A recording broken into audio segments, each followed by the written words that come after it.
Sargodha road की तामीर और मरम्मत शुरू करवाने पर एमपीए चौधरी इफ्तिखार हुसैन गोंदल के तहे दिल से मशकूर हैं।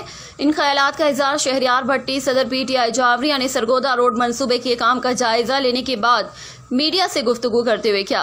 जावरिया का मेन रोड का मसला था, काफी अरसे से चल रहा था। हम शुक्रगुजार हैं हैसियत पीटीआई सदर जावरिया अपने एमपीए साहब का कि जिनकी बड़ी मेहनत से और जिनकी कोशिश से ये काम हुआ है। ये एक बड़ा मेजर काम है जावरिया का, ये क्योंकि सारी जो ट्रैफिक है ये यहाँ से ही गुजरती है। सरगोदा रोड है और ये सबसे मसरूफ तरीन रोड है जावरिया के। तो मैं बड़ा उनके हमरा राजा अकील अहमद और दीगर कारकुनान पीटीआई मौजूद थे। उन्होंने कहा कि जावरिया सरगोदा रोड इलाका भर की मसरूफ तरीन सड़क है।